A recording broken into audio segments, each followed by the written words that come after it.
So hello, welcome in the infinity classes. I hope आप सभी मस्त मजे में होंगे। एंड नाउ हम स्टार्ट करते हैं अपनी क्लास को विद इंपॉर्टेंट क्वेश्चंस, जिसके साथ हम उन इंपॉर्टेंट टॉपिक्स को पूरी तरीके से कवर करने की कोशिश करेंगे। तो चलो स्टार्ट करते हैं। तो फर्स्ट क्वेश्चन है, the entire series of communities of biotic succession from pioneer to climax community is known as troph, sere, population और बायो। इन सब का मतलब आपको मालूम होना चाहिए। ठीक है, क्या क्या मतलब होता है इन दोनों को तो हमने क्लासेस में, लास्ट क्लासेस में समझ लिया था कि क्या पॉपुलेशन क्या बायो होता है। आज हम ऊपर की ये दो लेवल्स को देखेंगे। ठीक है, उससे पहले हम इसका आंसर जान लेते हैं। इसका आंसर सीयर होगा। मतलब जितनी भी सीरीज होती है कम्युनिटीज की, जब वो बायोटिक उसमें बायोटिक सक्सेशन होता है, पायोनियर से जब वो कहाँ जाती है, क्लाइमेक्स कम्युनिटी तक पहुंच जाती है, तो वहां से लेकर सारी जितनी भी स्टेजेस होती हैं उन सबको कंक्लूड कर कर बोला जाता है सीयर। ओके, अब हम इकोलॉजिकल सक्सेशन के बारे में पढ़ेंगे। इकोलॉजिकल सक्सेशन क्या होता है? इकोलॉजिकल सक्सेशन हम बोल सकते हैं हमारा, अगर हम इसके डेफिनेशन वाइज जाएं, the occurrence of relatively definite sequence of communities over a long period of time in the same area resulting in establishment of stable or climax community is known as ecological succession।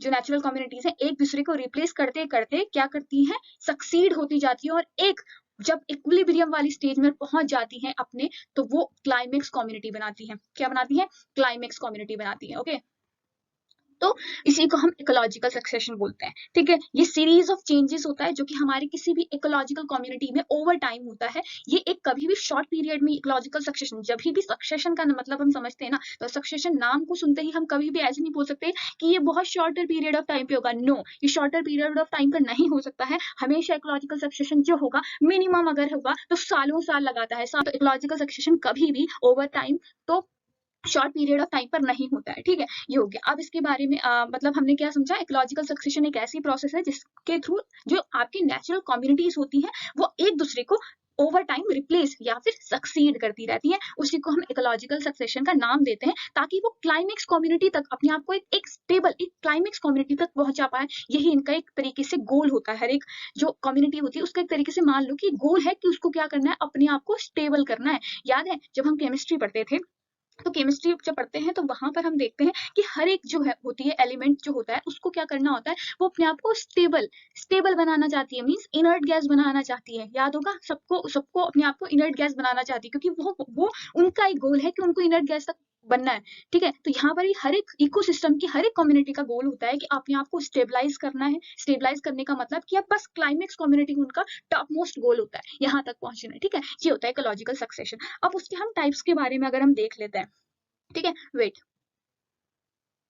हाँ, तो let's अब उसके types को देख लेते हैं। ठीक है, अब उसके 4 टाइप्स होते हैं basically: primary succession, secondary succession और ऑटोजेनिक एंड एलोजेनिक सक्सेशन। ठीक है, एक एक करके देखेंगे। अब प्राइमरी और सेकेंडरी का कंपैरिजन देख लेते हैं सबसे पहले। ठीक है, प्राइमरी और सेकेंडरी का कंपैरिजन देख लेते हैं सबसे पहले। प्राइमरी और सेकेंडरी सक्सेशन होता क्या है? जब भी सक्सेशन होता है, अगर वो क्या सक्सेशन, वो अगर सक्सेशन क्या हो रहा है, किसी बैरन एरिया से, खाली बंजर एरिया से शुरू होता है, उस सक्सेशन को हमेशा कंसीडर करा जाएगा कि वो आपका प्राइमरी सक्सेशन होगा। कभी भी प्राइमरी सक्सेशन में लाइफ पहले से प्रेजेंट नहीं होती है। हर एक चीज वहां पर दोबारा से, मतलब फ्रॉम इनिशियल स्टेट वो अपने आप को बनाती है। ठीक है, कभी भी प्राइमरी सक्सेशन में कोई चीज वहां पर लिविंग फॉर्म में प्रेजेंट नहीं हो सकती है। ठीक है, ये हो गया। तो हमेशा अगर कोई सक्सेशन हो रहा है और वो बैरन एरिया से हो रहा है, एस्टेब्लिशमेंट हो रहा है किसी भी कम्युनिटी का, तो वो होगा आपका प्राइमरी सक्सेशन। प्राइमरी सक्सेशन में जाते हैं तो ये हमेशा आपका ऐसे एरिया में होता है जो कि अभी रिसेंटली रिसेंटली डीन्यूड हुआ हो।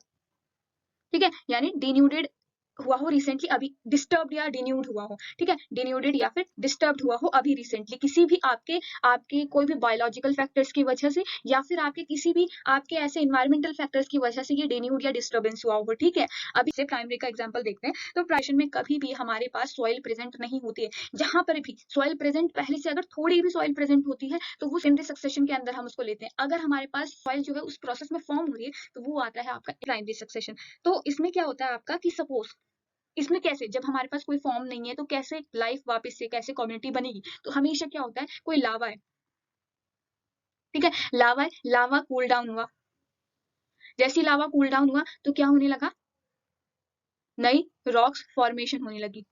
किसी भी तरीके से आपकी नई रॉक्स बनने लगी। ये आपकी जो प्रोसेस होती है, ये कभी भी, मैंने पहले ही बताया, ये प्रोसेस जो होती है बड़ा टाइम लगाती है, कभी भी शॉर्टेस्ट टाइम पर नहीं हो सकती है, ठीक है। शॉर्टर पीरियड ऑफ टाइम पे नहीं होती है, लॉन्गर पीरियड ऑफ टाइम लेती है, ठीक है। और हाँ, और हमेशा स्लो प्रोसेस है ये प्राइमरी सक्सेशन, कंपैरेटिवली भी सेकेंडरी सक्सेशन से आपका स्लोअर प्रोसेस होता है, ठीक है।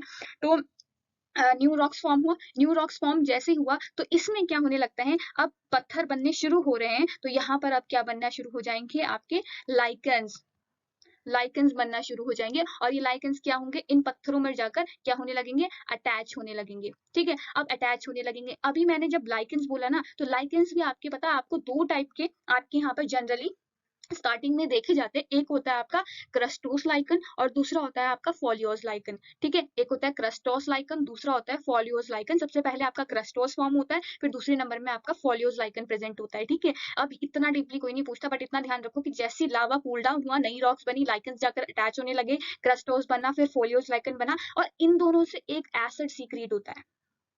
ये क्या करते हैं, सीक्रेट करते हैं एसिड, जिसका काम ही क्या होता है, पत्थरों को, रॉक्स को डिग्रेड करने का काम होता है, ठीक है। तो ये जो रॉक्स हैं उनको क्या करेगा, डिग्रेड करने का काम करेगा, और यहाँ से क्या बनने शुरू हो जाएंगी, जैसे पत्थर टूटते हैं, ठीक है, तो क्या बनती है, सॉइल फॉर्मेशन होना चालू होती है, ठीक है। सॉइल फॉर्मेशन होने लगती है। अब जैसी सॉइल फॉर्मेशन हुई, या इतने से भी जब लाइकेंस फॉर्म हुए या सॉइल फॉर्मेशन होने लगी, तो इनसे क्या होगा, एक तो सॉइल फॉर्मेशन यहाँ से होगी, आपके लाइकेंस हो गए, इसने क्या करा, आपका एसिड सिक्रेट करा, रॉक्स डिग्रेड हुई और आपका सॉइल फॉर्म हुई। दूसरा तरीका ये है कि क्या करेंगे, प्लांट्स होंगे, छोटे छोटे प्लांट्स, वीड्स, जिनको बहुत कम सॉइल में जो सस्टेन कर सकते हैं, जो रह सकते हैं, ऐसे प्लांट्स शुरू होना चालू होंगे, स्मॉल प्लांट्स या आपके वीड्स आपके उत्पन्न होना चालू होंगे, ठीक है। और ये क्या होने लगेंगे, इन्हीं को हम क्या बोलते हैं, पायोनियर स्पीशीज बोलते हैं, जैसे कि लाइकन हो गया आपका। और अगर जो लिविंग, पहला लिविंग ऑर्गेनिज्म अगर वो लाइकन है, तो लाइकन को पायोनियर बोला जाएगा, और अगर स्मॉल प्लांट्स है तो स्मॉल प्लांट्स को। तो ये लाइकन्स और जो स्मॉल प्लांट्स होते हैं, इनको कंसीडर किया जाता है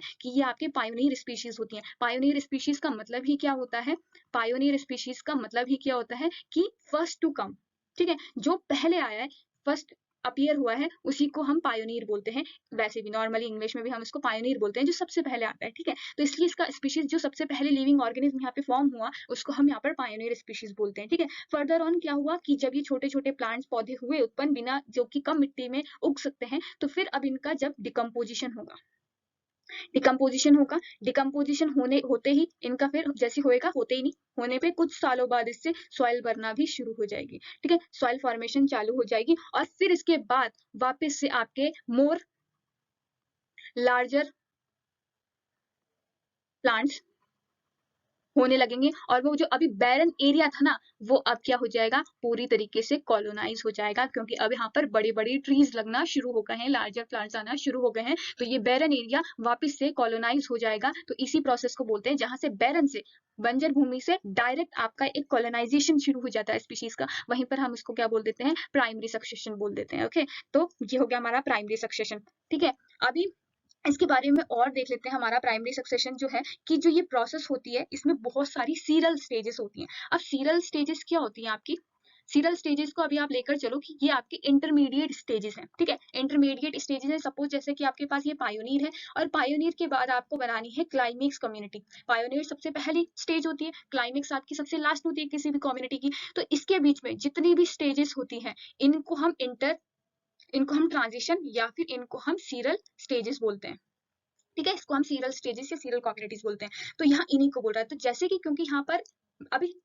इतनी, क्योंकि मिट्टी बनने को भी ना बहुत बहुत साल लग जाते हैं, तो इसलिए क्या होता है हमारा, जब क्योंकि पायनियर स्पीशीज में बेसिक से शुरू करनी है, बेसिक से स्टार्ट करनी है, फ्रॉम द स्टार्टिंग इसको इनिशिएट करनी है प्रोसेस को पूरी। तो यहाँ पर आपके पास ये जो प्रोसेस होगी, इसमें आपकी सीरियल स्टेजेस जो होंगी वो कंपैरेटिवली सेकेंडरी वाले से ज्यादा होंगी, ठीक है। दूसरा जो रेट ऑफ सक्सेशन होगा, मतलब जो स्पीड होगी, वो स्लो प्रोसेस होगी, ठीक है। नेक्स्ट है, हमने बोला पहले कि सॉइल, यहाँ पर जो प्राइमरी वाला होता है उसमें सॉइल क्या होती है आपकी, एब्सेंट होती है। तो सॉइल क्या होगी आपकी, एब्सेंट होगी, ठीक है। और दूसरी बात, प्राइमरी सक्सेशन जो होता है कंप्लीशन में ही अपने 1000 या 1000 सालों से काफी ज्यादा साल लगा देता है, ठीक है। आपकी कोई भी भूमि है, वहां पर आपका बंजर से वो वापस से क्या बन रहा है, फॉरेस्ट बन रहा है, तो उसमें हजारों साल लग जाते हैं, तो वो प्राइमरी सक्सेशन होता है, जहां पर सॉइल प्रेजेंट नहीं होती है। पहले याद रखना कि कभी भी प्राइमरी सक्सेशन का जो एक इंपॉर्टेंट वो है, कीवर्ड्स हैं, एक तो बैरन एरिया होना चाहिए, दूसरा आपकी वहां पे सॉइल एब्सेंट होनी चाहिए, दोनों प्राइमरी सक्सेशन के अंदर आते हैं, ठीक है। ये होता है हमारा प्राइमरी सक्सेशन। फिर हम आते हैं सेकेंडरी सेकेंडरी सक्सेशन क्या होगा आपका कि कोई भी पहले से वहां पर प्रेजेंट होगी कुछ चीजें, वहां पर स्पीशीज रही होंगी, कम्युनिटी रही होगी पहले से, बट वहां पर किसी एनवायरमेंटल फैक्टर्स, कोई भी बायोटिक फैक्टर्स, अबायोटिक फैक्टर नहीं, बायोटिक फैक्टर्स या एनवायरमेंटल फैक्टर्स की वजह से क्या हुआ होगा, वहां पर वो चीज क्या हो गई होगी, डिस्टर्ब हो गई होगी, वो कम्युनिटी डिस्टर्ब हो गई होगी। जैसे कि आपके फ्लड आ गया, फ्लड से क्या हुआ, वहां की जितनी भी जितना भी आपकी कम्युनिटीज थी वो आपकी फ्लड से आपकी खराब हो गई, ठीक है। तो वहां पर जो वो कम्युनिटी होगी उसको दोबारा बनना पड़ेगा, वो दोबारा डेवलप होने की कोशिश करेगी, तो वहां पे से होगा सेकेंडरी आपका सक्सेशन। बट वहां पर अगर बैरन है, पहले से बैरन है, ठीक है, और वहां पर क्या है, आपके पहले से कोई लाइफ प्रेजेंट नहीं थी, उसमें लाइफ प्रेजेंट दोबारा लाइफ डेवलप हो रही है, तो वो प्राइमरी में आता है। बट सेकेंडरी में क्या होता है, पहले से वहां पर लाइफ प्रेजेंट होती है और होने के बाद किसी ना किसी फैक्टर से, किसी ना किसी इन्वायरमेंटल फैक्टर्स की वजह से वहां पर क्या होता है, कोई कैलेमिटीज या किसी भी चीज के स्प्रेड ऑफ डिजीज कुछ भी हो सकता है, उन वजह से अगर क्या हो रहा है, अगर वहां पर जो पहले की कम्युनिटी डिस्टर्ब हुई होगी,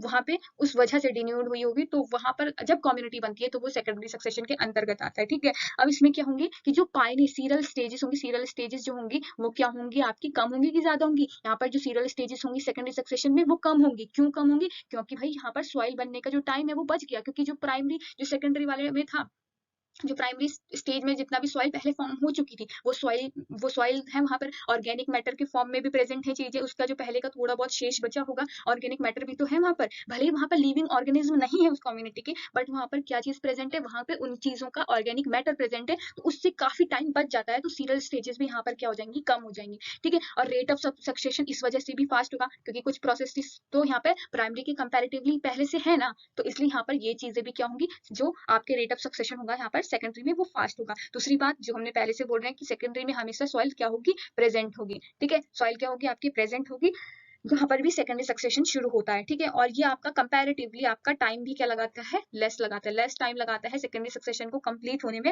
अराउंड 50 to 200 बोल सकते हैं हम, अगर अगर वो हमारा 1000 ईयर्स लगा रही है प्राइमरी वाला, तो ये 50 से 200 साल लगा सकता है। अब एग्जाम्पल होगा कि अगर किसी जगह पे फॉरेस्ट फायर हुई होगी, फॉरेस्ट फायर के बाद अगर कोई ट्रीज फॉर्म हो रहे हैं तो वो कंपैरेटिवली फास्ट ग्रो करेंगी, ठीक है, प्राइमरी वाले से। तो ये हो गया आपका सेकेंडरी सक्सेशन कंप्लीट।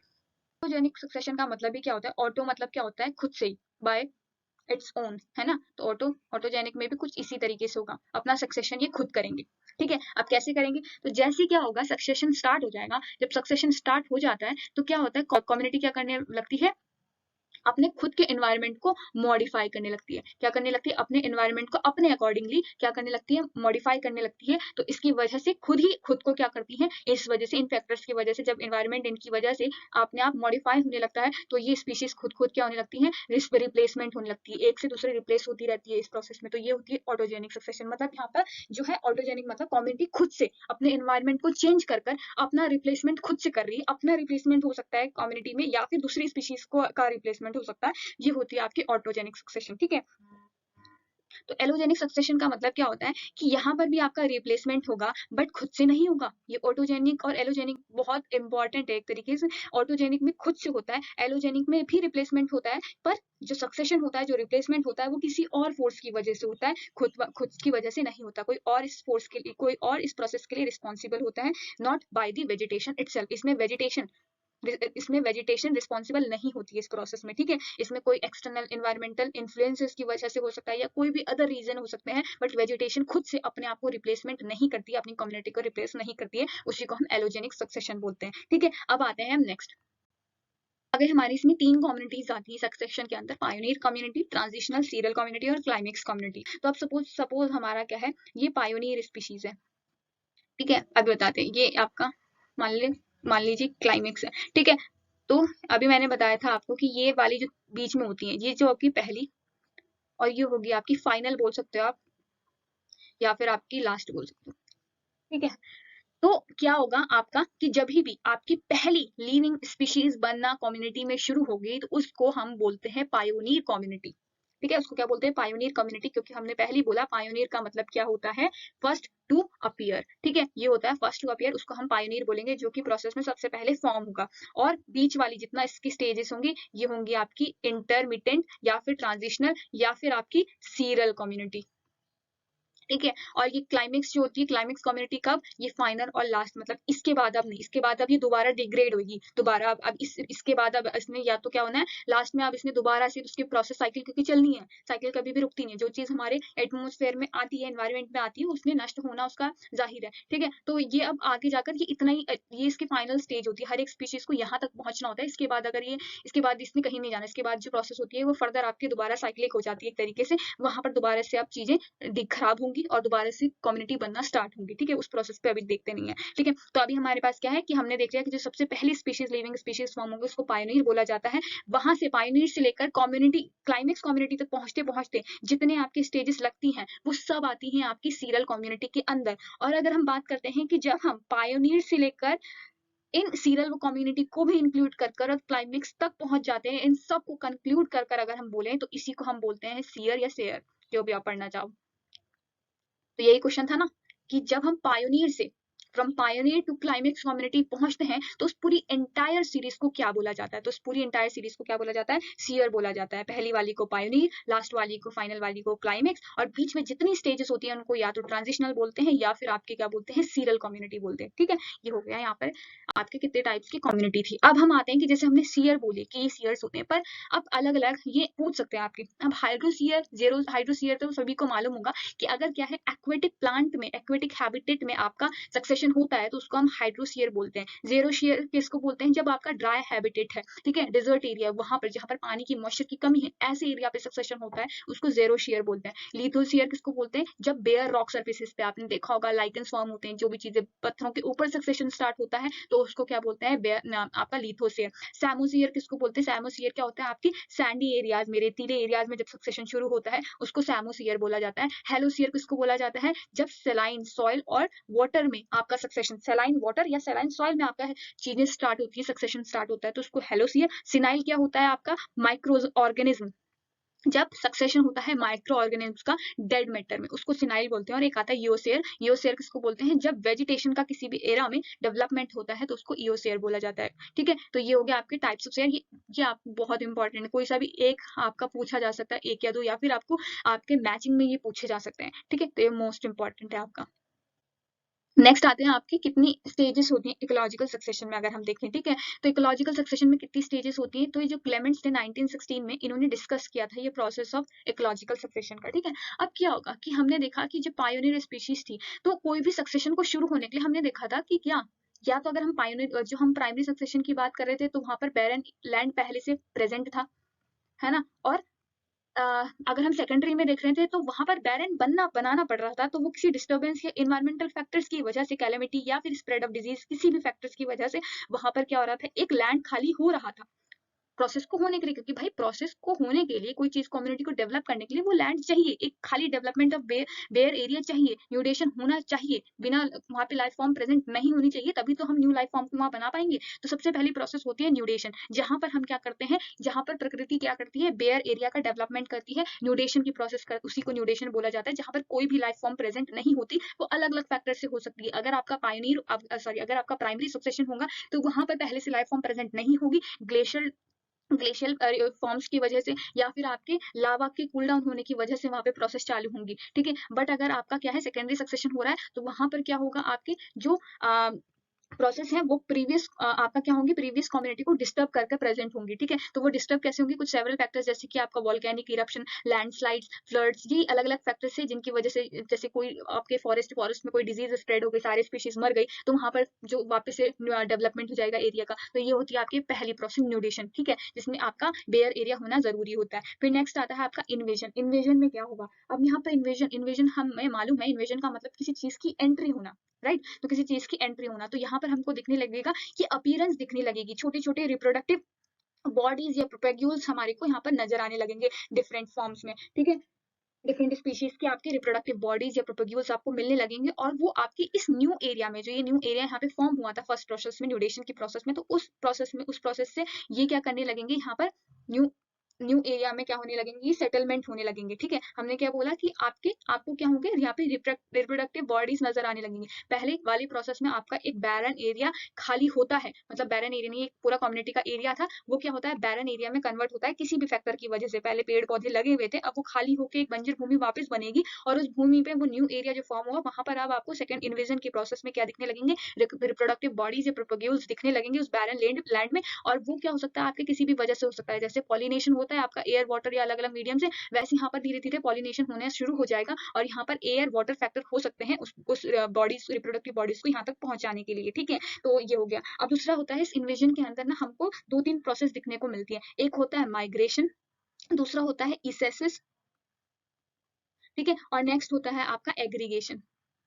ठीक है, एग्रीगेशन। अब माइग्रेशन में क्या होगा, हमने बोला कि यहाँ पर आपको नए रीजन में ये जो आपके जो रिप्रोडक्टिव बॉडीज हैं, ये आपको यहाँ पे एयर वाटर या किसी भी फैक्टर की वजह से यहाँ पे एस्टेब्लिश होते हुए नजर आएंगे। तो ये जो सेटलमेंट होती है इसी को हम माइग्रेशन बोलते हैं। कोई नई स्पीशीज किसी एरिया में आती है किसी दूसरी जगह से, तो उसी को हम माइग्रेशन बोलते हैं। तो माइग्रेशन होगा। इसी इन्वेजन में दूसरी प्रोसेस इसेसिस भी होगा। इसेसिस का मतलब क्या है कि आपकी जो वहां पर स्पीशीज हैं, जो स्टैब्लिश हो रही हैं स्पीशीज, वो क्या करना शुरू करेंगी, अब वहाँ पे जो भी कंडीशंस थी, प्रिवेलिंग कंडीशन वहाँ पे जो प्रेजेंट थी पहले, मौजूदा कंडीशंस जो हैं उनमें एडजस्ट होने की कोशिश करेंगे ये वेजिटेटिव प्रोपेग्यूल्स। ठीक है, तो यहाँ पर ये हो गया। तो एडजस्टमेंट को ही जो बोला जाता है कि जो प्रिवेलिंग कंडीशंस है, एनवायरमेंटल कंडीशंस, उसके अकॉर्डिंगली अपने आप को एडजस्ट करना ही इसेसिस होता है। ठीक है, तो फिर उसके बाद आती है एग्रीगेशन। भाई अब जब ये यहाँ पर अभी इंडिविजुअल्स बनना शुरू हो रहे हैं, अपने आप को एडजस्ट करना शुरू हो रहे हैं, तो अब ये क्या करेंगे, अपने आप को मल्टीप्लाई भी तो करेंगे। तो मल्टीप्लाई मतलब अपनी कम्युनिटी को बढ़ाएंगे भी, तो मल्टीप्लाई करने के लिए इनको क्या करना पड़ेगा, इनको रिप्रोडक्शन करना पड़ेगा। तो इसी प्रोसेस को जब ये अपने इंडिविजुअल से अपने आप को मल्टीप्लाई करने लगते हैं, सिंगुलर स्पीशीज जो होती हैं, इंडिविजुअल स्पीशीज अपने आप को मल्टीप्लाई करती हैं by the process of reproduction, तो इनके जो नंबर होते हैं वो क्या करने लग जाते हैं, अब इंक्रीज करने लगते हैं। और इसी को क्या बोलते हैं, प्रोसेस ऑफ एग्रीगेशन बोलते हैं, जो कि आपका इन्वेजन के अंदर इंक्लूड होता है। ठीक है, फिर नेक्स्ट आता है आपका कंपटीशन एंड कोएक्शन। यहाँ पर क्या होगा, इंटर स्पेसिफिक और इंट्रा स्पेसिफिक कंपटीशन होगा। ठीक है, तो इसमें क्या होगा कि आपका इस प्रोसेस के अंतर्गत क्या होगा, हमेशा कंपटीशन और कोएक्शन हमको दो चीज देता है। पहली बात एक सेकेंड ना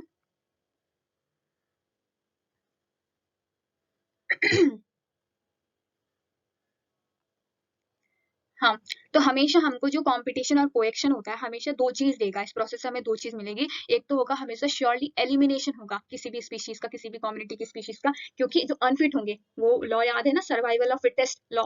तो सर्वाइवल ऑफ फिटेस्ट के अकॉर्डिंग जो आपके फिटेस्ट ऑर्गेनिज्म होंगे, वो तो जो सारी इन्वायरमेंटल कंडीशंस को, जो प्रीवेलिंग इन्वायरमेंटल कंडीशंस है, जो आप जिसमें एडजस्ट हो पा रहे हो, अपने आप को एडजस्ट कर पा रहे हो, वो स्पीशीज उन एनवायरमेंटल कंडीशंस के अकॉर्डिंगली अपने आप को सर्वाइव कर पा रहे हैं, तो वो क्या होंगे, वहां पे सर्वाइव कर सकते हैं, वो वहां पे सर्वाइव कर सकते हैं, वो फिट रहेंगे इंडिविजुअल स्पीशीज। और कुछ स्पीशीज जो कि उन एनवायरमेंटल कंडीशंस में फिट नहीं रह पाए, वो क्या हो जाएंगे, वहां से एलिमिनेट हो जाएंगे। ठीक है, वो वहां से रिमूव हो जाएंगे, डाई आउट हो जाएंगे किसी भी प्रोसेस के। ठीक है, साथ ही साथ क्योंकि कॉम्पिटिशन हो रहा है, जैसे एग्रीगेशन होता है, एग्रीगेशन के बाद तुरंत ही बहुत सारे नंबर ऑफ इंडिविजुअल्स बढ़े। ये एरिया था, यहाँ पर पहले खाली एरिया था सपोज। ठीक है, तो यहाँ पर अब क्या, क्योंकि रिसोर्स यहाँ पर क्या हो रहा है, आपके इंडिविजुअल रिप्रोडक्शन के बाद बढ़े, तो यहाँ पर जितना भी आपका फूड होगा, स्पेस होगा, या अलग अलग रिसोर्सेज, अलग अलग एसेट्स के लिए इनके बीच में क्या होगा, कंपटीशन, फाइटिंग स्टार्ट होगी किसी भी जगह पर। उसके लिए क्या होना पड़ता है कि हर एक स्पीशीज को फाइट करना पड़ता है अपने सर्वाइवल के लिए, अपने रिसोर्सेज को गेन करने के लिए, फूड के लिए, स्पेस के लिए, या अलग अलग फैक्टर्स के लिए जिन जिन पे उनकी लाइफ डिपेंडेंट है ना, तो उन चीजों के लिए उनको कंपटीशन भी करना पड़ता है अपनी बाकी स्पीशीज के बीच में। ठीक है, तो जैसे क्या होगा, कंपटीशन होगा, नंबर ऑफ स्पीशीज एग्रीगेशन के बाद बढ़ी, तो उनके बीच कंपटीशन होगा फॉर फूड, स्पेस, डिफरेंट आपके एसेट्स के लिए। तो क्या होगा, वहां पर जो सही स्पीशीज होगी, जो मतलब फिटेस्ट स्पीशीज होगी, वो तो सर्वाइव कर पाएगी, और जो क्या होगी, जो आपकी सही से फिट नहीं हो पाएगी उस एनवायरमेंट में, या वीक स्पीशीज होगी, वो क्या हो जाएगी, आपकी डाई आउट हो जाएगी, वो वहां से निकल जाएगी। ठीक है, तो ये हो गया आपका कॉम्पिटिशन और कोएक्शन में। अब नेक्स्ट आता है आपका रिएक्शन। रिएक्शन में क्या होगा कि अब जैसे आपका रिएक्शन में पता है, याद है आपको, हमने ऑटोजेनिक सक्सेशन पढ़ा था। तो ऑटोजेनिक सक्सेशन में क्या पढ़ा था कि जैसे ही आपका सक्सेशन स्टार्ट होता है, तो कम्युनिटी क्या करने लगती है, खुद को अपने अकॉर्डिंगली अपने एनवायरमेंट को क्या करने लगती है, बदलने लगती है। ठीक है, और फिर सक्सेशन वहां पर चालू होता है, अपने आप चीजें इस कम्युनिटी क्या होने लगती है, रिप्लेस होने लगती है। तो वही रिएक्शन में भी होता है कि एनवायरमेंटल कंडीशंस जो होती है वो मॉडिफाइड होने लगती है by the action of species. ठीक है, जो वो न्यू स्पीशीज उस पर्टिकुलर जो उस नए लैंड में आई थी, वो उन स्पीशीज के एक्शन की वजह से इन्वायरमेंटल कंडीशन सब चेंज होंगी, और उस जिन्होंने जो उस रीजन में आई है तो उसकी वजह से वहां पर स्पीशीज का डिस्प्लेसमेंट होने लग चालू हो जाएगा, क्योंकि जो उस इन्वायरमेंटल कंडीशंस के अकॉर्डिंगली एडजस्ट कर पाएंगी अपने को, वो वहां रह पाएंगी, बाकी नहीं रह पाएंगी, वो डाई हो जाएंगी, या फिर वो वहां से उनको उस जगह को रिप्लेस करना, वहां से उन्हें जगह को चेंज करना पड़ेगा, यही हो सकता है। तो ये हो गया आपका रिएक्शन। ठीक है, फिर आता है आपका स्टेबलाइजेशन। स्टेबलाइजेशन में क्या हो गया, अब देख लिया कि जो आपकी जो फिटेस्ट स्पीशीज थी वो आपके उस एनवायरनमेंट में आप प्रेजेंट है, उसके बाद अब धीरे धीरे धीरे धीरे वो क्या करेंगी, अब आपका क्लाइमेक्स कम्युनिटी में स्टैब्लिश होने की शुरू हो जाएगी। जैसे ही इस स्टेज पर पहुंचेगी, अगर सपोज आपका बस सब चीजें शुरू होते होते होते होते आपका फॉरेस्ट बन गया, तो बस ये आपका क्या है, उस कम्युनिटी के लिए ये क्लाइमेक्स कम्युनिटी है। यहाँ पे से छोटे छोटे क्या वीड से आपका वीड से आपका क्या बन गया, लाइकेंस, वीड से आपका फॉरेस्ट जब बन गया ना, तो ये आपका क्लाइमेक्स कम्युनिटी होगा फॉरेस्ट। अब ये क्या है, आपका अपने आप में एक मैच्योर सेल्फ सस्टेनिंग और एक फाइनल स्टेज है सक्सेशन की। ठीक है, तो इस तरीके से आपका इकोलॉजिकल सक्सेशन होता है कंप्लीट। तो जो मैंने यहाँ पर बोला था रिएक्शन में कि जो इन्वायरमेंटल कंडीशन होती है वो मॉडिफाइड होती है, तो क्या होता है उस स्पीशीज के अकॉर्डिंगली क्या होता है, टेम्परेचर आपका टेम्परेचर हो गया, वाटर, सॉइल, ये सब चीजें क्या होती हैं आपका चेंज होना स्टार्ट हो जाती हैं। ठीक है, तो ये हो गया इकोलॉजिकल सक्सेशन कंप्लीट। फिर नेक्स्ट क्वेश्चन आता है, in which of the following ecosystem the pyramid of biomass is inverted. किसमें जो पिरामिड ऑफ बायोमास होता है वो इन्वर्टेड होता है, फॉरेस्ट, ग्रासलैंड, डेजर्ट या पॉन्ड, किसमें होगा?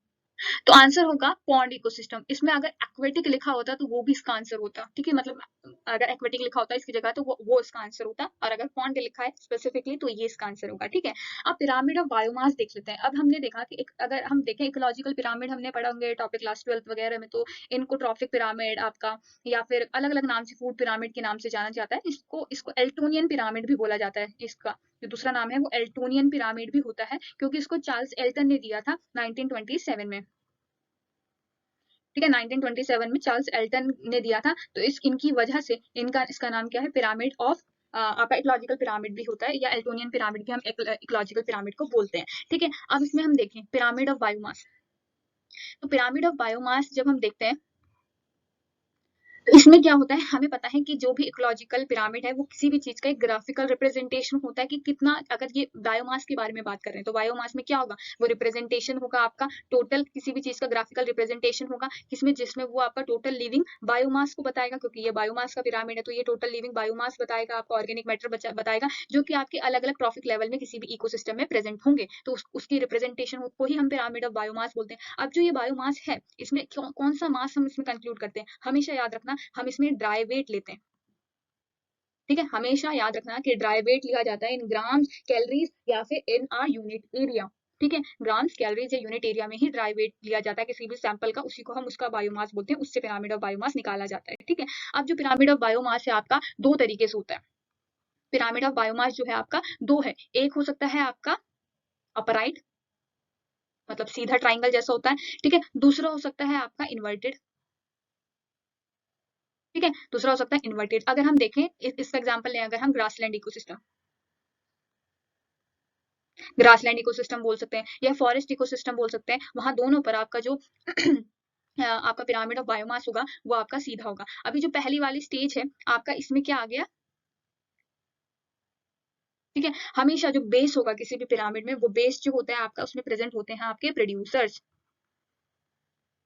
ठीक है, और जो टॉप में होते हैं वो हमेशा आपके क्या होंगे प्रेजेंट, कार्निवोर्स या कंज्यूमर्स प्रेजेंट होते हैं। ठीक है, अब हमने बोला कि जो ये पहले ये आपका आया, तो इसमें अगर मैं इसको थोड़ा बड़ा बनाऊं कुछ ज्यादा, क्या डायग्राम बनाया, सॉरी इसको डिलीट करना पड़ेगा।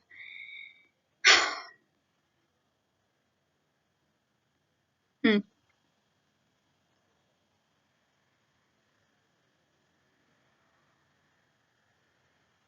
तो सपोज हमारे पास क्या है, पहली स्टेज में है आपके पास ग्रासेस, दूसरे में आपके ग्रास की फूड चेन जैसे चलती है वैसी, ग्रासेस के बाद इसको रैबिट या रैट्स ने खाया, फिर इन रैबिट या रैट्स को आपके स्नेक्स ने या लिजर्ड्स ने खाया। ठीक है, और फिर उसके बाद इन सब चीजों को बड़ी बर्ड्स ने खाया, लार्ज बर्ड्स ने। ठीक है, तो ये तो हमेशा मैंने क्या बोला कि जो नीचे होंगे बेस होगा वो हमेशा किससे कंप्राइज करेगा, प्रोड्यूसर से होगा। फिर प्रोड्यूसर्स के बाद इसमें हर्बीवोर्स आते हैं। ठीक है, फिर प्राइमरी कार्निवोर्स आएंगे, फिर आपके सेकेंडरी कार्निवोर्स आएंगे। ठीक है, तो इसको बोल सकते हैं हम कि आपके हमेशा टॉप में कौन होंगे, आपकी हमेशा आपके कौन प्रेजेंट होंगे, कंज्यूमर्स, टर्शियरी कंज्यूमर्स तक बोल सकते हैं हम। ठीक है, तो कंज्यूमर्स प्रेजेंट होते हैं और बेस में आपके हमेशा प्रोड्यूसर्स प्रेजेंट होते हैं। तो ये तो आपका ग्रासलैंड का हो गया कि आपका ग्रास है, ग्रास को रैबिट या रैट ने खाया, उसको स्नेक ने खाया, स्नेक को लार्ज बर्ड्स ने खा लिया। ठीक है, तो हमेशा देख रहे हो कि इसका जो बायोमास होगा, ग्रासेस का जो बायोमास होगा वो ज्यादा होगा। जिसका भी बायोमास ज्यादा होता है तो वो बेस में प्रेजेंट होता है।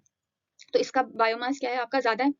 अगर अगर हम चेन बेस में प्रेजेंट होता है, मतलब कि वो उसका उस तरीके से डायग्राम बनता है। ठीक है, तो यहाँ पर अगर देखो ये वाली चीज का अगर बेस में हमेशा प्रोड्यूसर्स होते हैं, तो अगर प्रोड्यूसर्स का बायोमास कम होगा तो ये बायोमास इन्वर्टेड बनेगा, ये जो डायग्राम होगा ये इन्वर्टेड बनेगा। उसका एग्जाम्पल अभी देखेंगे। बट अगर हमारे पास ग्रासलैंड और फॉरेस्ट इकोसिस्टम है तो वहां पर क्या होगा, आपके पास जो नीचे प्रोड्यूसर्स है हमेशा उनका जो पिरामिड वो ड्राइवेट होगा वो क्या होगा, ज्यादा होगा, जिसकी वजह से ये जो वाइड आपको देखने को मिल रहा है ये डायग्राम में, यहाँ पर ये जो ये है ये पार्ट आपको वाइड देखने को मिल रहा है। फिर धीरे धीरे धीरे ये नैरो होता गया, क्योंकि यहाँ पर आते आते इन चीजों का जो बर्ड्स हैं अब इनका बायोमास क्या होने लगेगा, कम होने लगेगा ना, क्योंकि कंपैरेटिवली अगर आप देखोगे, क्योंकि पिरामिड ऑफ नंबर जो हम आगे देखेंगे वो भी तो आपका अपराइट होता है, तो जो नंबर्स इनके बर्ड्स के क्या होंगे, कम होंगे। कंपैरेटिवली ग्रासेस ज्यादा होंगी, बर्ड्स कम होंगे, तो इनका जो ड्राई मास होगा वो भी तो कम होगा, तो इसलिए इसका जो है ये नैरोवर बनता जाएगा। अगर हम ऑन दी अदर हैंड अगर हम किसकी बात करते हैं, पॉन्ड इकोसिस्टम या फिर आपके एक्वेटिक उसकी बात करते हैं, ठीक है, इकोसिस्टम की, तो उसमें क्या होगा, अगर हम उसकी बात करते हैं तो आपके पास सबसे बेस में क्या होंगे, आपके फाइटोप्लैंक्टन होंगे। ठीक है, फाइटोप्लैंक्टन के बाद आपके पास होंगे जूप्लैंक्टन। ठीक है, जूप्लैंक्टन के बाद आपके पास होंगे स्मॉल फिशेस, और स्मॉल फिशेस के बाद उनको कौन कंज्यूम करेगा, उनको कंज्यूम करेंगे लार्ज फिशेस। तो इसका जो डायग्राम बनेगा वो कुछ इस तरीके से बनेगा। सॉरी, समझ जाना बस। ठीक है, ये इन्वर्टेड है एक तरीके से, समझ जाओ। ठीक है, तो इन्वर्टेड बनेगा क्योंकि आपका जो फाइटोप्लैंक्टन्स होते हैं उनका जो ड्राई मास होगा वो क्या होगा, बायोमास होगा, वो कम होगा ना फाइटोप्लैंक्टन्स का, और जो लार्ज फिशेस होंगे उनका ड्राई वेट ज्यादा होगा कंपैरेटिवली। इसलिए जो लार्ज फिशेस होंगी वो भले ही अमाउंट में नंबर में कम होंगी, ये ध्यान रखना, भले ही ये एक्वेटिक वाले नंबर में इनका कम है, बट क्या है, इनका वेट जो होगा वो ज्यादा होगा। तो इसलिए पिरामिड ऑफ बायोमास जो पॉन्ड या एक्वेटिक इकोसिस्टम का होता है वो इन्वर्टेड बनता है। ठीक है, अब ऑन द अदर हैंड अगर हम देखें आपका pyramid of number, pyramid of numbers अगर हम देखें तो यहाँ पर भी रिप्रेजेंटेशन किसकी होगी, नंबर ऑफ इंडिविजुअल्स की होगी। ठीक है, किसी भी ट्रॉफिक लेवल में कितने नंबर ऑफ इंडिविजुअल्स हैं उनके बेसिस पे जो ग्राफ होगा वो बनेगा। इसमें भी दो तरीके से ग्राफ बनेंगे, आपका एक होगा आपका अपराइट और दूसरा होगा आपका इन्वर्टेड। ठीक है, इसमें भी आपका अपराइट और इन्वर्टेड होगा।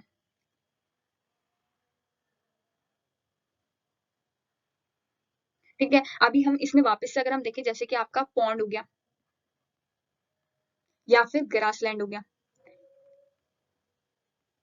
इकोसिस्टम, तो उसका क्या होगा, आपका जो बेस होगा वो आपका लार्जेस्ट नंबर शो करेगा, क्योंकि यहाँ पे प्रोड्यूसर्स प्रेजेंट होंगे। अगर हम इसका ग्रासलैंड इकोसिस्टम का देखें, वापस से वही एग्जांपल कि हमारे पास नीचे क्या है, ग्रासेस हैं, फिर उनको किसने खाया, रैट्स ने खाया, फिर उसको स्नेक्स ने खाया या लिजर्ड्स ने खाया, फिर उसके बाद उसको टॉप में क्या आ गए, बर्ड्स आ गए, फिर उसके ऊपर लार्ज बर्ड्स भी आ सकती हैं। ठीक है, तो बर्ड्स आ गए, तो यहाँ पर देख रहे हो कि आपका जो नंबर है इसका ग्रासेस क्योंकि नंबर में ज्यादा होंगी ना, तो ग्रासेस क्या होंगी, ज्यादा होंगी, तो इसलिए जो बेस होगा वो इसका ब्रॉडर या वाइडर बनेगा। ठीक है, ऑन द अदर हैंड अगर हम देखते हैं तो यहाँ पर हम अगर हम पैरासिटिक फूड चेन लेते हैं या फिर आपका ट्री वाला फूड चेन लेते हैं, ट्री का फूड चेन लेते हैं या फिर पैरासिटिक वाला लेते हैं, तो उसमें डिफरेंट होगा। क्यों आपका डिफरेंट होगा, क्योंकि आपका जो बेस है आपका, यहाँ पर आपने देखा कि आपके पास क्या थे, ट्रीज थे, ट्रीज के बाद क्या हुए, आपके बर्ड्स आए। ठीक है, फिर क्योंकि इसमें जो फ्रूट्स वगैरह लगे हुए थे फिर बग्स आए और फिर माइक्रोब्स।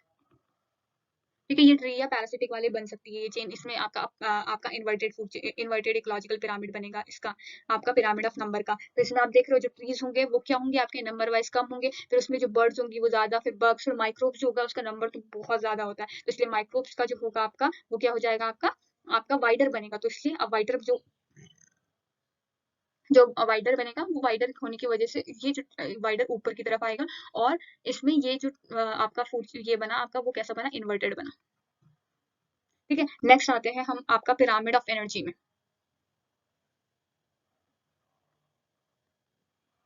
पिरामिड ऑफ एनर्जी में भी अब वही है, representation of energy, total energy कितनी है, कितनी हर एक ट्रॉपिक लेवल में यही रिप्रेजेंट करेगा। बट हमेशा बात याद रखना कि इसका जो हमने हर एक जगह पर देखा कि जो हमारे दोनों जो पिरामिड ऑफ बायोमास था, पिरामिड ऑफ आपका नंबर्स था, या दोनों में क्या देखा कि हमारे पास दो टाइप के, एक आपका अपराइट और दूसरा इन्वर्टेड बन रहा था डायग्राम, है ना। बट इसमें जो होगा वो पहली कंडीशन है आपका ऑलवेज अपराइट होगा। अब क्यों होगा ऑलवेज अपराइट? क्योंकि जो एनर्जी होती है वो हमेशा एक यूनिडायरेक्शनल फ्लो करती है। प्रोड्यूसर से किधर की तरफ जाएगी? कंज्यूमर्स की तरफ जाएगी हमेशा।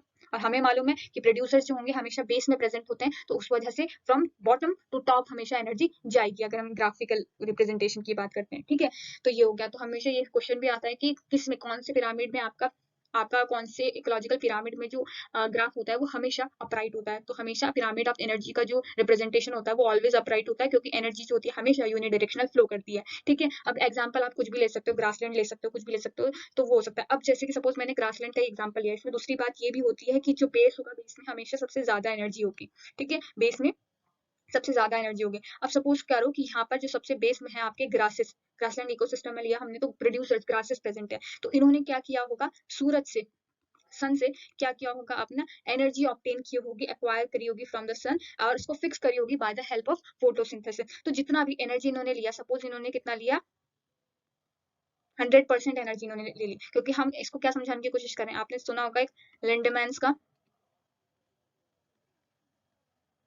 10% रूल, ये सुना होगा। तो लिंडमैन का 10% रूल क्या बोलता है कि सिर्फ 10% एनर्जी ही, सिर्फ 10% एनर्जी ही ट्रांसफर्ड होगी from one level to another. ठीक है, और जितनी भी 90% एनर्जी होगी ना, वो आपकी किसमें, अलग अलग प्रोसेसेस में हो जाएगी यूज, जैसे लॉस्ट हो जाएगी एज हीट जो एनर्जी होगी, या फिर ब्रीदिंग में एनर्जी लॉस्ट हो जाएगी, या फिर आपकी जितनी भी फिजियोलॉजिकल साइकिल्स होंगी उसमें आपकी एनर्जी हो जाएगी, या फिर डिकम्पोजर्स एनर्जी यूज कर लेंगी अपने अपना फूड ऑब्टेन करने के लिए। तो जो 90% एनर्जी होती है वो इन प्रोसेसेस में चली जाती है। सिर्फ जो प्रोसेस में 10% एनर्जी होती है वही ट्रांसफर होती है हर एक ट्रॉपिक लेवल से दूसरे ट्रॉपिक लेवल में। हाँ, तो हम थे कि सपोज ग्रास वाले जो प्लांट्स हैं, प्रोड्यूसर्स हैं, उन्होंने सन से एनर्जी ऑब्टेन करी। सपोज लेट्स से वो टोटल एनर्जी जितनी भी इन्होंने सनलाइट की फॉर्म में ऑब्टेन करी, वो 100% इन्होंने एनर्जी ऑब्टेन कर ली। तो इनके पास क्या होगा? हमेशा बेस में जो एनर्जी होगी वो हाईएस्ट अमाउंट ऑफ एनर्जी होगी। ठीक है, अब इसके बाद अगर हम बात करते हैं, ये एनर्जी जो होगी, अब सपोज इनको किसने खाया? रैबिट्स ने खाया।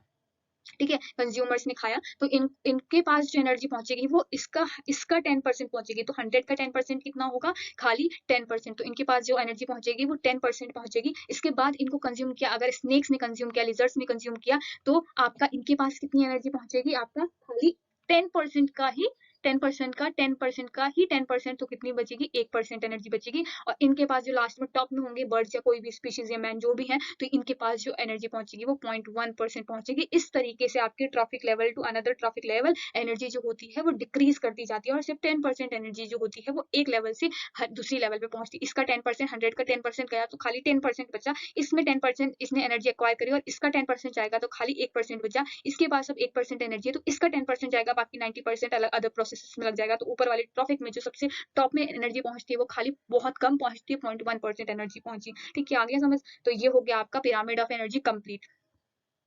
फिर नेक्स्ट क्वेश्चन हमें आते हैं, the animals that rest or swim on the surface of the lakes are called nektons, neustons, benthos या पेरिटोन्स। तो इसका आंसर है न्यूस्टॉन्स। ठीक है, तो इसके बारे में पढ़ेंगे, एक्वेटिक ऑर्गेनिज्म कितने हमारे कैटेगराइज होते हैं, कितने टाइप्स में, इसके बारे में पढ़ेंगे। ठीक है, अब अगर हम देखें कि जो हमारे एक्वेटिक ऑर्गेनिज्म होते हैं, चाहे आपकी फ्लोरा हो या फौना हो, एक्वेटिक जो ऑर्गेनिज्म होते हैं उसको उनकी अकरेंस जोन्स में, कौन से जोन में प्रेजेंट होते हैं, या उनकी कैपेसिटी क्या है हर एक जोन को क्रॉस कर पाने की, तो उस बेसिस पे एक्वेटिक सिस्टम में जितनी भी स्पीशीज होती हैं उनको आपके 5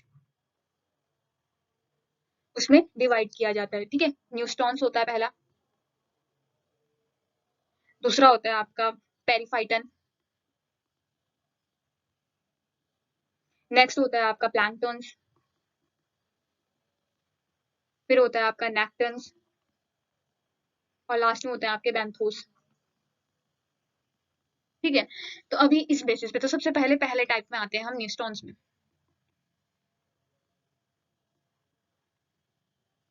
ठीक है, अब न्यूस्टॉन्स को ही हम क्या बोलते हैं? प्लिस्टॉन भी बोलते हैं। कभी कभी न्यूस्टॉन लिखा आ सकता है, या फिर आपका प्लिस्टॉन लिखा आ सकता है। ये टर्म जो थी ये आपकी किसने दी थी? ये टर्म जो थी आपकी नॉमैन ने कॉइन करी थी, NAUMANN।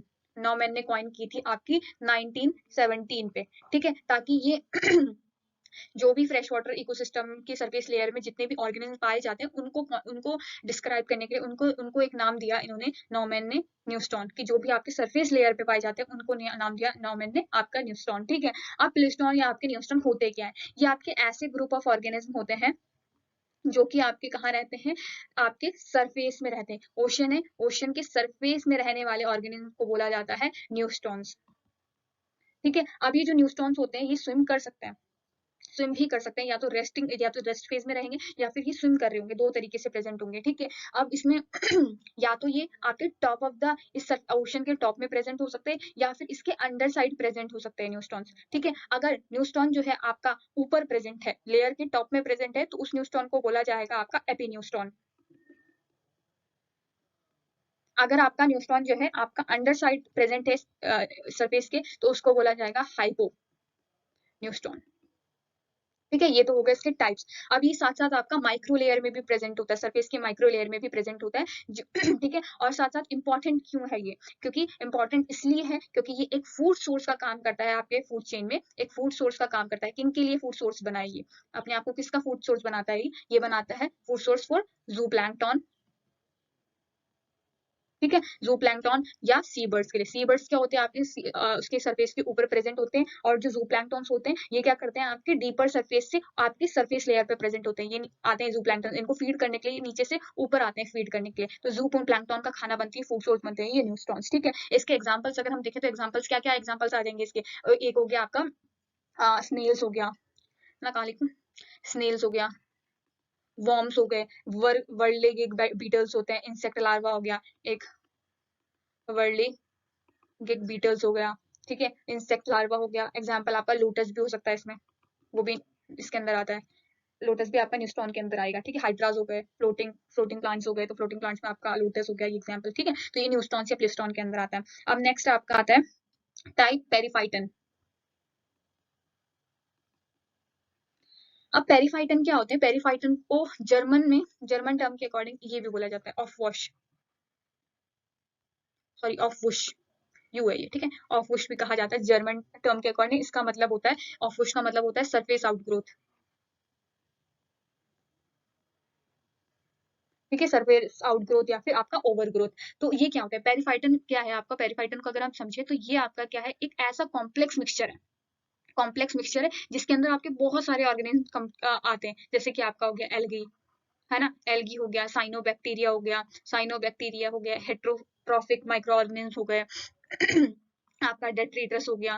ठीक है, ये सारे के सारे आपके किसके अंदर आते हैं, डेट्रीटस हो गया आपका, ये पेरीफाइटन के अंदर आ गए। तो मतलब क्या है, ये कॉम्प्लेक्स मिक्सचर है एक्वेटिक ऑर्गेनिज्म का, जिसमें आपके algae, cyanobacteria, heterotrophic micro organism या डेट्रीटस आते हैं, जो कि आपके किसमें प्रेजेंट होते हैं, सब मर्ज्ड सरफेस में, सबमर्ज्ड मतलब थोड़े डूबे हुए सरफेस में प्रेजेंट होते हैं, ये होते हैं पेरीफाइटन। आपने देखा न्यूस्टॉन कौन से थे, न्यूस्टॉन आपके कहाँ प्रेजेंट होंगे, surface of the aquatic body present होंगे, तो उनको हम न्यूस्टॉन नाम देते हैं। सब मर्ज्ड होकर प्रेजेंट होंगे, उनको पेरीफाइटन बोला जाता है। ठीक है, अब जैसे कि आ, हाँ ठीक है, और इसमें क्या है आपकी जो स्पीशीज रिचनेस होती है ना, स्पीशीज रिचनेस वो कैसे, वो आपकी कब डिक्रीज होगी, स्पीशीज रिचनेस आपकी कम होती जाती है जैसे जैसे एसिडिटी इंक्रीज होती जाती है।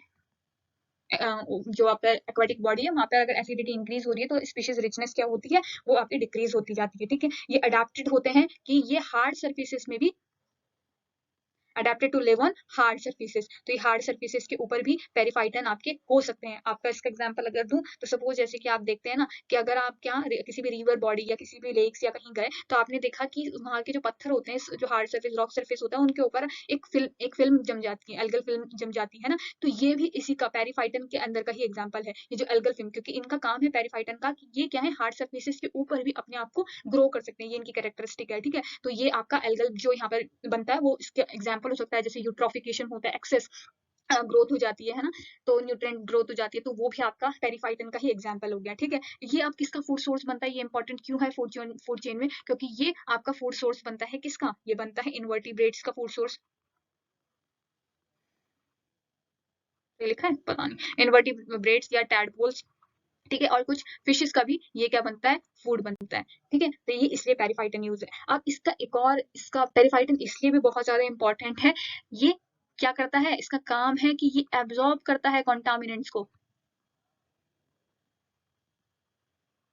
ठीक है, और जो भी आपका कंटामिनेंट को एब्जॉर्ब करता है और उनको वाटर कॉलम से रिमूव करने का काम करता है। ठीक है, रिमूव करता है, उनका जो मूवमेंट होता है एनवायरनमेंट में उसको लिमिट करता है। ठीक है, और साथ ही साथ ये पॉल्यूशन से बहुत ज्यादा हाईली टॉलरेंस ये शो करता है, तो इस वजह से इसकी जो रिमूवल एफिशिएंसी होती है, इसकी जो रिमूवल एफिशिएंसी होती है किनको निकालने की, नाइट्रोजन और आपके फॉस्फोरस है, इनके रिमूवल जो रिमूवल एफिशिएंसी होती है वो कहीं ज्यादा होती है। तो इसलिए ये इसको एक प्रॉमिसिंग ट्रीटमेंट टेक्निक में भी, इसको वाटर प्यूरिफिकेशन टेक्निक में भी इसका यूज किया जाता है। ठीक है, किनका, पेरिफाइटन्स का। ठीक है, क्योंकि ये क्या करते हैं, एक तो कैसे करेंगे पॉल्यूशन को कम, ये जितना भी कंटामिनेंट्स है उसको एब्जॉर्ब करने का काम करते हैं। ऐसा सवाल आ सकता है कौन सी एक्वेटिक स्पीशीज है जो एब्जॉर्ब करती है कंटामिनेंट्स को और रिमूव करती है उसको वाटर कॉलम से, तो पेरिफाइटन्स होते हैं जो ये काम करते हैं। दूसरा आपका कौन सा वाटर ट्रीटमेंट पे यूज किया जाता है, तो वाटर ट्रीटमेंट में आपका यूज किया जाता है आपका पेरिफाइटन। ठीक है, ये हो गया।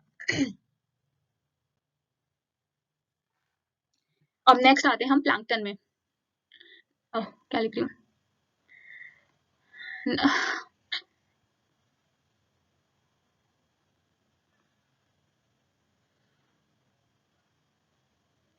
अब नेक्स्ट आता है आपका प्लैंकटन। ठीक है, प्लैंकटन क्या होता है आपका कि प्लैंकटन भी आपका प्लैंक्टोस शब्द से, बस यहाँ पे एस लगा दो, प्लैंक्टोस शब्द से आता है जिसका मतलब होता है वेंडरर या ड्रिफ्टर। प्लैंकटन की खास बात होती है कि जिधर वाटर करंट फ्लो करेगा ये प्लैंकटन भी उधर ही फ्लो कर पाते हैं, क्योंकि ये एक्वेटिक ऑर्गेनिज्म कैसे होते हैं, काफी साइज में छोटे होते हैं, टाइनी एक्वेटिक ऑर्गेनिज्म होते हैं जो खुद से मूव नहीं कर सकते बाय ऑन देयर ओन। ठीक है, तो अपने आप से ये मूव नहीं करते, क्यों, क्योंकि ये क्या होते हैं, नॉन मोटाइल होते हैं और टाइनी होते हैं, इस वजह से ये खुद से मूव नहीं कर सकते। तो जिधर वाटर करंट जाएगा, जिधर वाटर करंट का फ्लो होगा ये उसी डायरेक्शन में फ्लो करते हैं। Against the water current flow करने की इनकी एबिलिटी नहीं होती है प्लैंक्टन्स की। ठीक है, अब जो प्लैंक्टन्स होते हैं आपके, अगर हम उनकी साइज की बात करते हैं, तो साइज की बात अगर हम करें तो बहुत सारे माइक्रो प्लैंक्टन्स जो होते हैं वो माइक्रोस्कोपिक होते हैं। ठीक है, जो कि आपके ओशियन में रहते हैं। कुछ होते हैं आपके जो कि ऑर्गेनिज्म जो आपके क्या होंगे, लार्ज होंगे। लार्ज होने वाले आपकी जैसे कि एग्जाम्पल हो गया आपका जेलीफिश। ठीक है, कुछ ऐसे ऑर्गेनिज्म होंगे जो कहाँ कहाँ रहेंगे, जो आपके फ्रेश वाटर में रह सकते हैं, और कुछ ऐसे ऑर्गेनिज्म होंगे जो कि आपके एयर में प्रेजेंट होंगे। ठीक है, तो इनको एयर में प्रेजेंट वालों को हम क्या बोलते हैं, एरियल प्लैंक्टन या फिर एरो प्लैंक्टन का नाम भी देते हैं। ठीक है, इसमें आपके बहुत सारे क्या, इसमें बहुत सारी चीजें आ सकती है, जैसे कि आपकी वायरस हो गया, बैक्टीरिया हो गया, एल्गी हो गई, प्रोटिस्ट हो गया, बहुत सारी चीजें आती हैं जो कि इसके अंदर आपके इंक्लूड हो सकती हैं आपके एरियल प्लैंक्टन के अंदर। ठीक है, तो ये किसके थ्रू ड्रिफ्ट करती है, ये ड्रिफ्ट करती है by the help of air और विंड। एयर और विंड जिधर इनको लेके चलती है, ये एरियल प्लैंक्टन्स उधर मूव करते हैं। ठीक है, अब जो है दूसरी बात कि जो ये प्लैंक्टन्स होते हैं आपके, ये आपके फोटिक जोन में रहते हैं। कौन से जोन में रहते हैं, फोटिक जोन। फोटिक जोन का मतलब क्या है, जहां तक सनलाइट पहुंच पाती है आपके एक्वेटिक सिस्टम के अंदर, उतना वहां तक ये आपके प्रेजेंट होते हैं प्लैंक्टन्स। इसके अंदर ब्रॉडली अगर हम इसको डिवाइड करते हैं तो इसके अंदर टाइप्स में आते हैं आपके, एक फाइटोप्लैंक्टन्स और दूसरा आता है आपका जूप्लैंक्टन्स। ठीक है, फाइटोप्लैंक्टन्स क्या होते हैं, ऐसे बैक्टीरिया और ऐसी एल्गी होते हैं जो कि क्या करते हैं, फोटोसिंथेसिस की हेल्प से, है ना, सन की एनर्जी को यूज करके फोटोसिंथेसिस की प्रोसेस से अपना फूड अपने आप बनाते हैं। ठीक है, तो ये हो गया आपका ऑटोट्रॉफ्स भी बोल सकते हैं हमको, ये फाइटोप्लैंक्टन्स हो गए। ठीक है, ये इसमें एग्जांपल हो गया आपका एल्गी, डायटम्स और आपका साइनोबैक्टीरिया। ठीक है, ये हो गया आपका फाइटोप्लैंक्टन्स का। अब आपके अगर हम जू प्लैंक्टन्स की बात करते हैं, तो जू प्लैंक्टन्स क्या होते हैं, हमारे ऐसे टाइनी एनिमल्स होते हैं एक्वेटिक, जो क्या करते हैं, आपके फाइटोप्लैंक्टन्स भी फीड करते हैं, कि अपने फाइटोप्लैंक्टन्स को ही अपना खाना बना देते हैं। ठीक है, इसका एग्जांपल हो गया आपका fish fry, eggs eggs and worms. ठीक है, ये इसका एग्जांपल हो गया। अब अगर हम बात करते हैं नेक्स्ट टाइप की, दैट इज नेक्टन। एक पेन से लिखते लिखते ना बोरियत से आ रही है, चेंज करते हैं। तो नेक्टन क्या है आपका, ये टर्म जो थी ये जर्मन बायोलॉजिस्ट ने दी थी, अर्नस्ट हैकेल ने।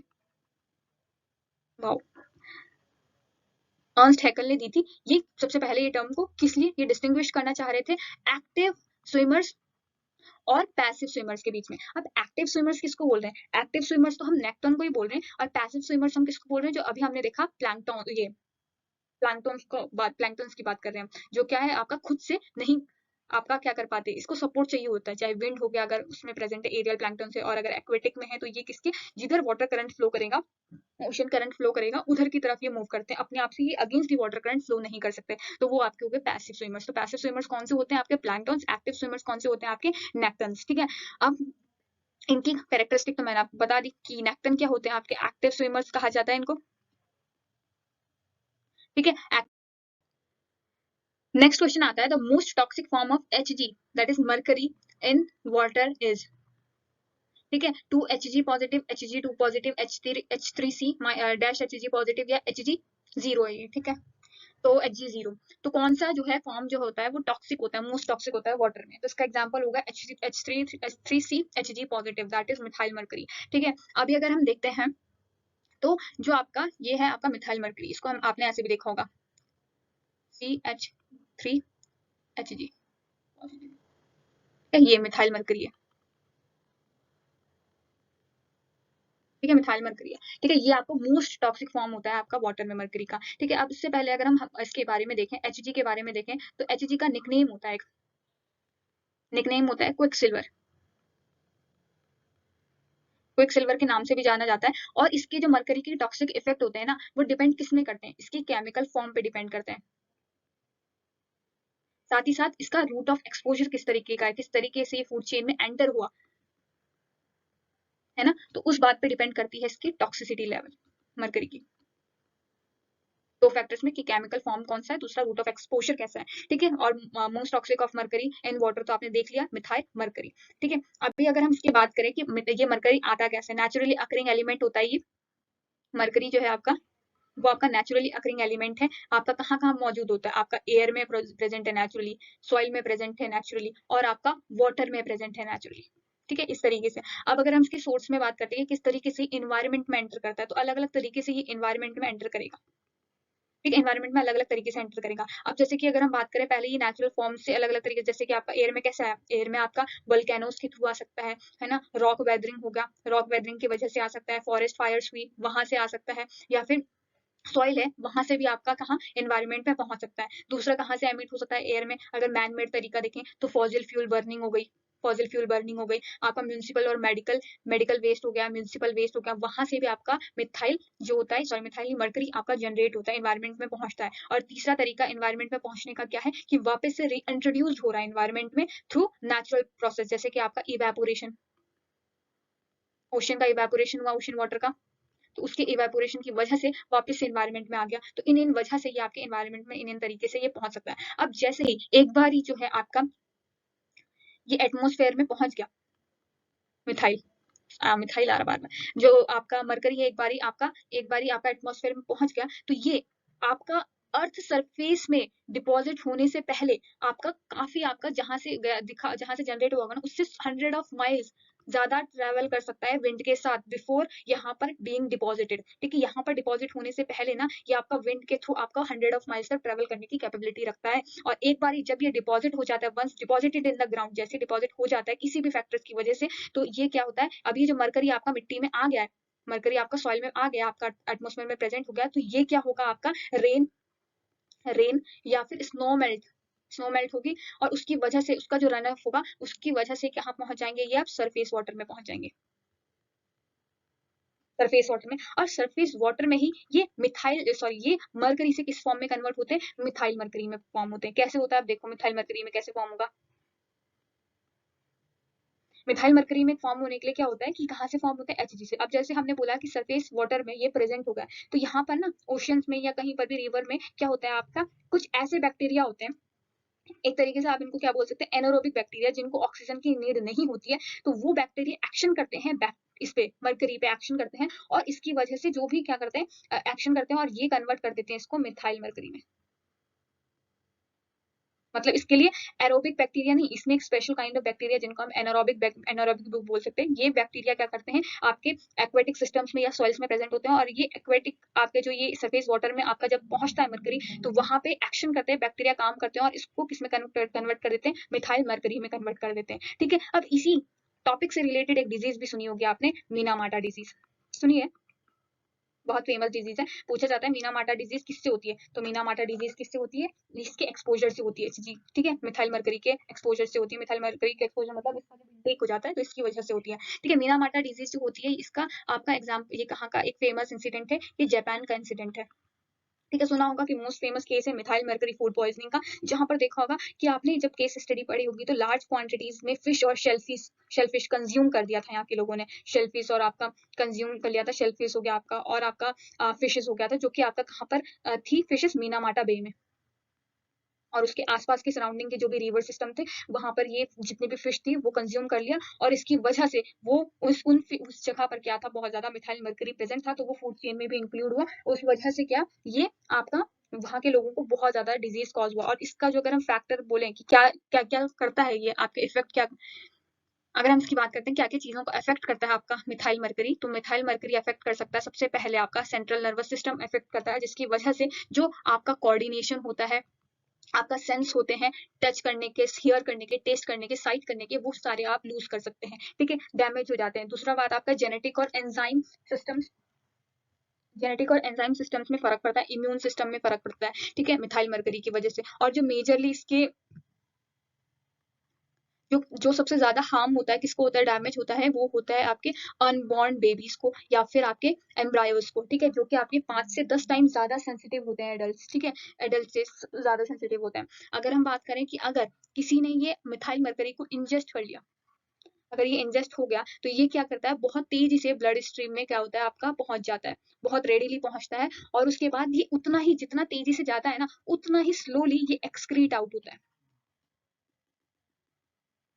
ठीक है, उतना ही स्लोली ये एक्सक्रीट होता है बाकी फॉर्म ऑफ मरकरी से। बाकी फॉर्म ऑफ मरकरी फिर भी इससे फास्ट हो जाएंगे एक्सक्रीट, बट ये अगर एक बार मिथाइल मरकरी फूड चेन के थ्रू आपके बॉडी में इंजेस्ट हो गया तो ये वहां से निकल पाना बहुत मुश्किल हो जाता है, ठीक है। अब अगर हम बात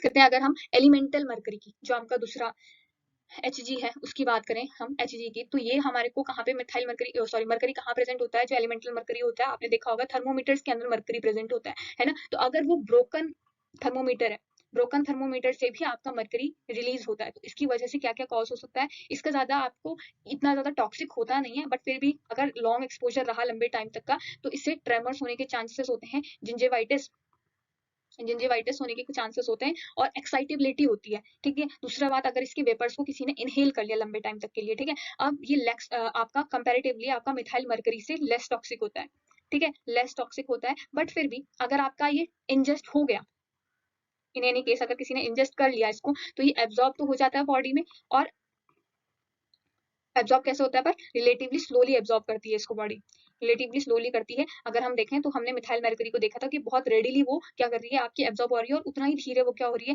आपकी बॉडी से बाहर निकल पा रही है। बट ये इसका उल्टा होता है, ये एब्जॉर्ब हो जाती है स्लोली, और ये क्या करती है, निकल तो जाती है, एक्सक्रीट आउट हो जाती है, बट कोई कॉज नहीं करती डैमेज, डैमेज कॉज नहीं करती, without causing damage, without causing damage, ठीक है, ये आपके सिस्टम से पास थ्रू भी हो जाती है बाहर। ये हो गया आपका एलिमेंटल मरकरी भी खत्म, मिथाइल मरकरी वाला टॉपिक भी खत्म हो गया।